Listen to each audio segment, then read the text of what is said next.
আসসালামু আলাইকুম। ইরানের হামলায় নেতানিয়াহু খতম। নেতানিয়াহুর হিসাব শেষ হয়ে গেছে, ক্লোজ হয়ে গেছে। ইরান দাবি করেছে তাদের হামলায় নেতানিয়াহু মারা গেছে। গত 4 দিন আগে লাস্ট নেতানিয়াহু সংবাদ সম্মেলন করছে, পোস্ট করছে। তারপর থেকে আর তার কোনো পোস্ট এবং কোনো খবর পাওয়া যাচ্ছে না। কোথাও সংবাদ সম্মেলন করে তার বক্তব্য দিয়েছে পাওয়া যাচ্ছে না।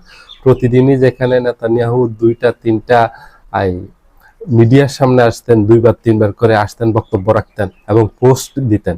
শেষ সংবাদ মাধ্যমের সামনে আসছেন এবং পোস্ট দিয়েছেন 4 দিন আগে।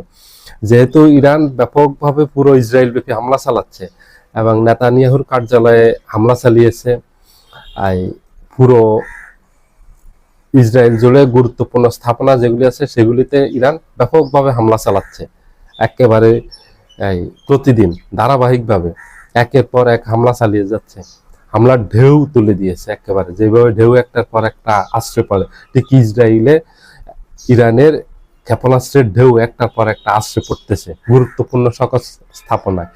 ইরান টার্গেট করছে ইসরায়েলের যেসব গুরুত্বপূর্ণ স্থাপনা আছে, ব্যক্তি আছে, তাদেরকে। ইরান নির্বিচার হামলা করতেছে না, যে সাধারণ জনগণের উপর, স্কুলের উপর, মাদ্রাসার উপর এইভাবে ইরান হামলা করতেছে না। ইরান ইসরায়েলের গুরুত্বপূর্ণ ব্যক্তি, গুরুত্বপূর্ণ সামরিক স্থাপনা, গুরুত্বপূর্ণ বিদ্যুৎ কেন্দ্র, পানি শোধনাগার, তেলের ডিপো, এগুলিকে কেন্দ্র করে ইরান হামলা চালাচ্ছে এবং ব্যাপকভাবে হামলা চালাচ্ছে। এখন ধারণা করা হচ্ছে ইরানের ওই হামলাতেই নেতানিয়াহু মারা গেছে। এটা ইরানের মেহের নিউজ আছে, একটা মেহের নিউজ এই সংবাদটা দিয়েছে যে এখন এটা প্রচার হয়ে গেছে যে ইরানের হামলায় নেতানিয়াহু মারা গেছে। সম্ভবত এটা মারা গেছে, এখন এটা অন্যান্য সংবাদ মাধ্যমগুলি নিশ্চিত হতে পারেনি। মেহের নিউজ এটা দিয়েছে খবরটা যে ইরানের হামলায় নেতানিয়াহু মারা গেছে। তো নেতানিয়াহু একটা যুদ্ধবাজ নেতা ছিল। ইসরায়েলিরাই তার বিরুদ্ধে।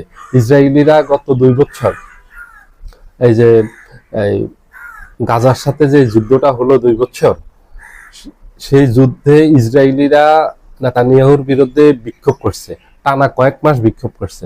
তার আগেও কয়েকবার তার বিরুদ্ধে বিক্ষোভ হয়েছে, যুদ্ধের আগেও। কারণ এ হলো যুদ্ধবাজ নেতা, এই শুধু যুদ্ধ চালাই যায়। এই যে ইরানের সাথে যুদ্ধে জড়ানো, এই লেবাননের সাথে তার আগে ও যুদ্ধ জড়িয়েছে, তারপর যুদ্ধে জড়িয়েছে এই গাজার সাথে, ফিলিস্তিনিদের সাথে। এগুলি ইসরায়েলিরা পছন্দ করতো না।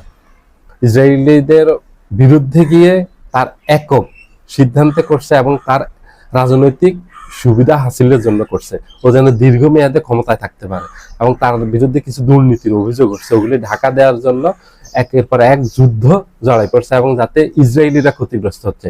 এই যে এই যুদ্ধে ইসরায়েলের ব্যাপক ক্ষতি হয়েছে, ইসরায়েলিরা এগুলি দেখতেছে, সংবাদ মাধ্যমে আসতে দিচ্ছে না ইসরায়েলি সরকার। এগুলির উপর কঠোর বিধিনিষেধ আরোপ করছে যেন ইসরায়েলে যে পরিমাণ ব্যাপক ক্ষতি হয়েছে, ধ্বংস হয়েছে ইসরায়েলের প্রতিষ্ঠান এবং গুরুত্বপূর্ণ স্থাপনা, এগুলি যেন মিডিয়াতে আসতে না পারে, সেখানে কঠোর বিধিনিষেধ আরোপ করছে। এবং এগুলি করছে তাদের বিশ্ব থেকে তাদের মান ইজ্জত রক্ষা করার জন্য। ইসরায়েল তো দাবি করে যে পৃথিবীর সবচেয়ে আধুনিক অস্ত্র তাদের হাতে এবং আধুনিক প্রতিরক্ষা ব্যবস্থা তাদের হাতে। এগুলি যে অকার্যকর অবস্থা, তাইলে ইসরায়েলের উপর থেকে আস্থা চলে যাবে এবং ইসরায়েলে আর ইহুদিরা আসবে না। এবং যেসব ইহুদি ইসরায়েলে আছে তারা বাহিরে চলে যাবে, যেহেতু তাদের জানমালের নিরাপত্তা ইসরায়েল সরকার দিতে পারতেছে না। ইসরায়েল সরকার স্বপ্ন দেখিয়েছে তাদেরকে এখানে তারা নিরাপদ, এখানে তাদের জানমালের সবকিছু নিরাপত্তা আছে। এখানে ইহুদিদেরকে আসার জন্য আমন্ত্রণ জানিয়েছে, ব্যবসা বাণিজ্য করার জন্য আসছে। সেই বিশ্বাসে এসে এখন এখানে দেধারছে ইসরায়েলিরা মারা যাচ্ছে এই ইরানের হামলায়। এবং ইরানের এই হামলাগুলো ইসরায়েলের 3 স্তরে যে আকাশ প্রতিরক্ষা ব্যবস্থা আছে, আয়রন ডোম, ডেভিড স্লিং এবং অ্যারোস্পেস, এগুলি প্রতিহত করতে পারতেছে না। সেই ভয়ে ইসরায়েলিরা এমনিতে পালাচ্ছে এবং ইসরায়েলিদের থেকে এই ক্ষতি আড়াল করার জন্য, গোপন করার জন্য, বহির্বিশ্ব থেকে আড়াল করার জন্য এখন কঠোর বিধিনিষেধ আরোপ করছে যেন কোনো খবর ইসরায়েলের ভিতরে কি ঘটছে এগুলি যেন বাইরে প্রচার হতে না পারে। কালকে একটা ভিডিও দেখলাম, সেখানে দেখাচ্ছে যে ইসরায়েলি সেনারা তাদের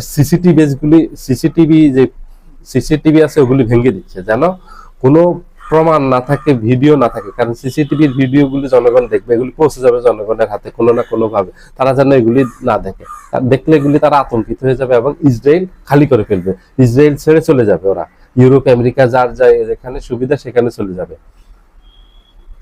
সবাই ভালো থাকবেন, আল্লাহ হাফেজ।